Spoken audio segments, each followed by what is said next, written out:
What's up, everyone? Admin here, and we're coming to the final parts of the training already.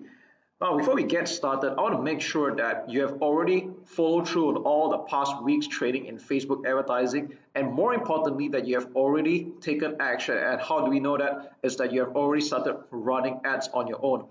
So the purpose of this whole module is to show you how Facebook advertising can be optimized and can be tweaked along the way. So in this video, we're going to talk about removing the losing ads and keeping the winners, and how to split tasks or how to tweak your advertising further. So right off the bat, I'm going to show you an example of one of our clients.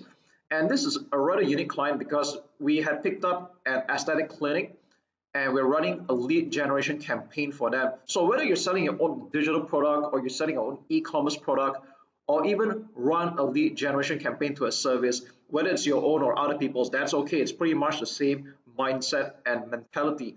And I think this just goes to show how versatile Facebook advertising can be.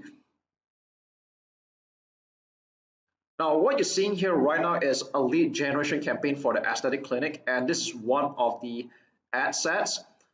And you'll see here, this is ran for pretty much a half of the month actually. And we started off originally with a video campaign. So that means there were no other image ads, it was just a video. This was running initially because we were having problems with the client providing images for us to use. So we just ran our own version of the video.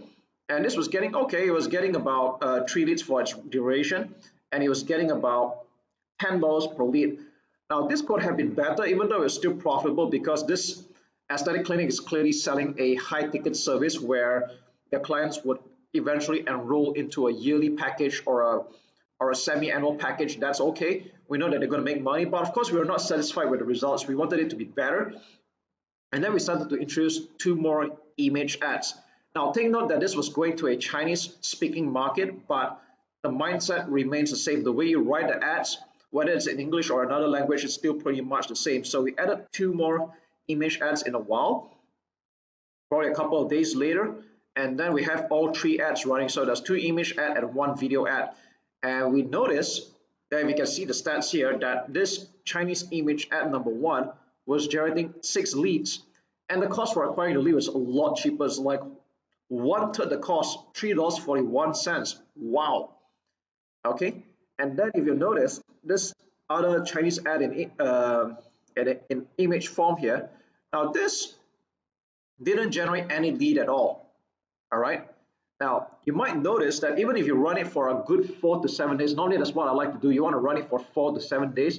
Some people have this habit of quickly making a decision after 24 hours or 48 hours. Now that's just rubbish. All right, when you do Facebook advertising, it should be a long-term game. And if you want to clearly see the winning ads and the losing ads, you should give it at least 4 to 7 days.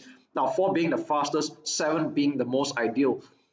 You don't want to be changing up ads or making a decision so quick in the next 24 or 48 hours, because you need Facebook to give it some time to rotate the ads and test out which one works. So how do you know which one's the winning ad and losing ad?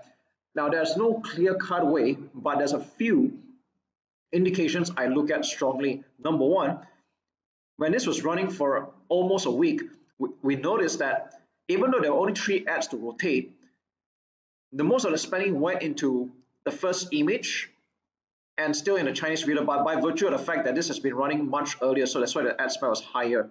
All right, but you notice Chinese image 2 was spending only $2.96. All right, now this is Facebook's way of telling you that it has a preference of running the other 2 ads. So when you see that the ad spend is a lot less for a couple of ads and it seems to heavily prioritize the other, it's kind of Facebook's way of telling you that these ads are more preferred than the other one. So that's one very strong indication already. So actually, based on this alone, I would have turned this off already.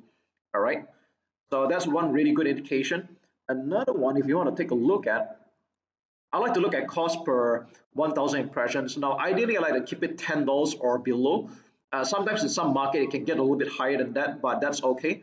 I try to keep this below $10 per CPM, or cost per 1,000 impressions. So you can see here, all of this are doing pretty good. They're all below $10. All right. Click-through rate, I try to keep it 1% and above ideally, but so I think this is slightly okay. I'll still keep it that way. And if you notice, image ad one and video ad one, they were getting more clicks. Now, if you see why the video has more clicks, because like I said, this ran earlier, but if they ran about the same time, then I think it would be pretty much a draw. Okay. Now, if you notice that there are less clicks for image two, so again, another reason why I turned this off. And you can see that most importantly, these two ads were generating leads. Now, the video one was costing more than usual, and this was wanted, but I still kept both running because sometimes it's more like a reminder behavior that some people like to click on video ads and watch. Some people like to just see the image and just get straight to the point. Surprisingly, for a lot of my campaigns, my image ads convert the best, but I will not discount video because videos for a couple of my campaigns, they were doing very great. So ideally, you want to have both image and video. You don't just want to depend on one. All right. So this is one of the just some of the ways you can actually test out and see which was the losing ad, and then you turn it off. Okay, I don't recommend deleting it because I like you to have a record of what was going on. So don't delete this kind of ads, just turn it off. All right. And then when you have these two ads left, if you want to continue split testing, which I recommend you to do until you're happy with the results, then you can start adding in more images or more ads for you to test out. However, I will not recommend that you test more than 5 in a row because even if you have a large ad spend, Facebook is going to struggle to rotate the ads because there's just too many ads to choose from. And if you're playing on a small budget, then the problem will be even more apparent. So normally I will keep it about 3 to 5 ads to split test at any given time. Just like this one, it was 3 ads. Okay, so maybe I'll just show you another example.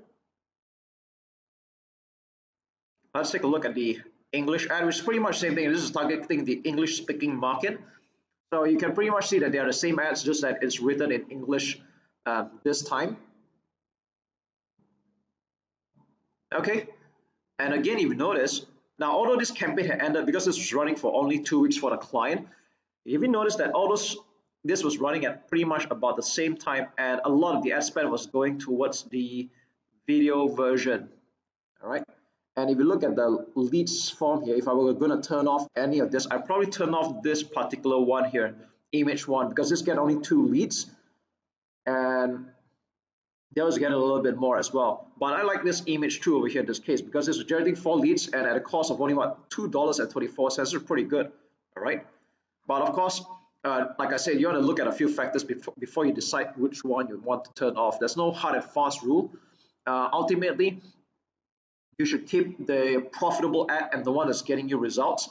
Sometimes the cost per lead can be slightly higher than usual, but if it's getting you results and you have a way of covering and profiting that through your funnels, then more power to you. All right. But between these 3 ads here, I'd say the image 2 is the winner.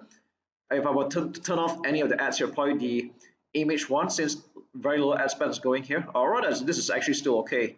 All right. Probably add in another video in this case.